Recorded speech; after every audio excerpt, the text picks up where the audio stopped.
খাল খনন কর্মসূচির উদ্বোধন করতে আজ দিনাজপুরে যাচ্ছেন প্রধানমন্ত্রী তারেক রহমান। দিনাজপুরের কাহারোল থেকে খাল খনন কর্মসূচির উদ্বোধন করবেন তিনি। বলরামপুর সাহাপাড়ায় 12.2 কিলোমিটার খাল পুনর্খনন কর্মসূচির উদ্বোধন করবেন তারেক রহমান। একই সময় দেশের 53 জায়গায় আরও খাল খনন করা হবে।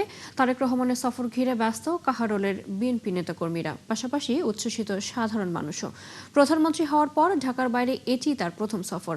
খাল খনন উদ্বোধনের পর তিনি যাবেন দিনাজপুর সদরের উপশহর এলাকায় শেখ ফরিদগঞ্জ গোরস্থানে তার নানা ইস্কান্দার মজুমদার, নানি তৈয়বা মজুমদার এবং খালা খুরশিদ জাহান হকের কবর জিয়ারত করবেন। বিকেলে গোরে শহীদ বড় ময়দানে সুধী সমাবেশ এবং ইফতারে অংশ নেবেন।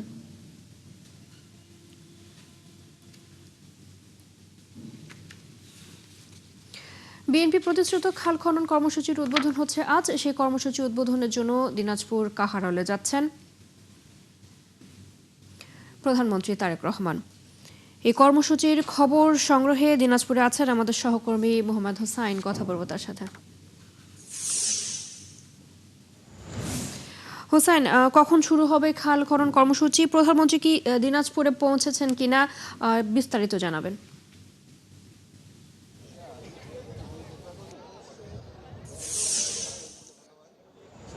চৈতি, আপনাকে ধন্যবাদ। আপনি জানেন যে প্রধানমন্ত্রী তারেক রহমান তার নির্বাচনী প্রতিশ্রুতিতে 5 বছরে 20,000 কিলোমিটার খাল খননের প্রতিশ্রুতি দিয়েছিলেন। তারই অংশ হিসেবে আজকে প্রথম ঢাকার বাইরের কর্মসূচিতে তিনি যোগ দিচ্ছেন এবং দিনাজপুরের কাহারোল উপজেলায় এখানে বলরামপুরের যে জায়গা, সেই জায়গায় সাহাপাড়া খালটি তিনি খননের উদ্বোধনের মধ্য দিয়ে কিন্তু এই কর্মসূচি শুরু হবেন। তিনি এরই মধ্যে কিন্তু ঢাকার শাহজালাল আন্তর্জাতিক বিমানবন্দর থেকে রওনা হয়েছেন এবং 10:15টার দিকে এর মধ্যে রওনা হয়েছেন তিনি এবং 10:15টার দিকে সৈয়দপুরের বিমানবন্দরে এসে উপস্থিত হবার কথা রয়েছে এবং 11:45টার দিকে তিনি দিনাজপুরের কাহারোলের এই সাহাপাড়া খাল খননের উদ্বোধন করবার কথা রয়েছে। আমরা ঠিক যেই খালটি খনন করবে সেই খালের পাশেই রয়েছে। এখানে অসংখ্য সাধারণ মানুষ, স্থানীয় মানুষজন এসেছেন সেই খাল খনন কর্মসূচিতে যোগ দেবার জন্য। তারা অপেক্ষা করছেন প্রধানমন্ত্রীকে বরণ করবার জন্য এবং এই কর্মসূচিতে যোগ দেওয়ার জন্য।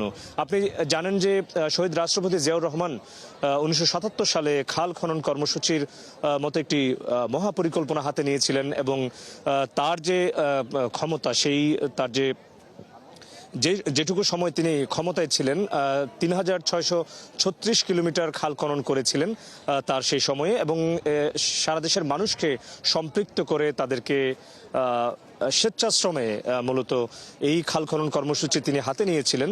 তারই অংশ হিসেবে পিতার পদাঙ্ক অনুসরণ করে পুত্র তারেক রহমান এই কর্মসূচি হাতে নিয়েছেন এবং 6 মাসে 1200 কিলোমিটার খাল খননের কথা রয়েছে এবং ধারাবাহিকভাবে সেটি 5 বছরে 20,000 কিলোমিটার খাল খনন করবার কথা রয়েছে। প্রধানমন্ত্রী তারেক রহমান এই খাল খনন কর্মসূচির উদ্বোধন ছাড়াও পাশে একটি সমাবেশের মঞ্চ করা হয়েছে।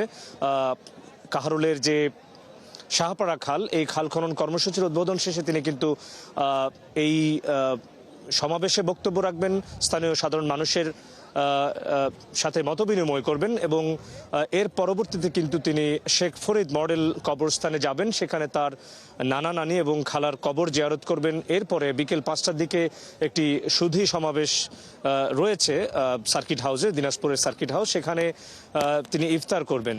এরপরে কিন্তু তিনি রাতে বা সন্ধ্যার দিকে ঢাকায় ফিরে যাবেন।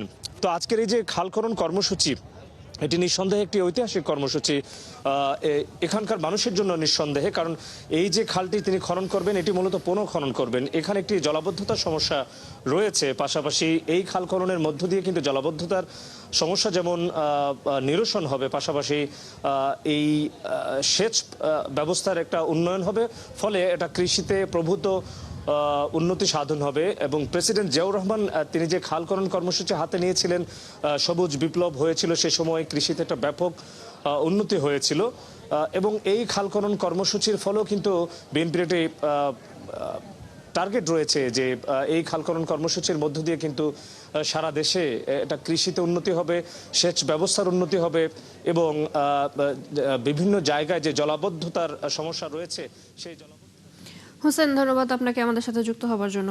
দিনাজপুর থেকে আমাদের সাথে ছিলেন সহকর্মী মোহাম্মদ হোসাইন।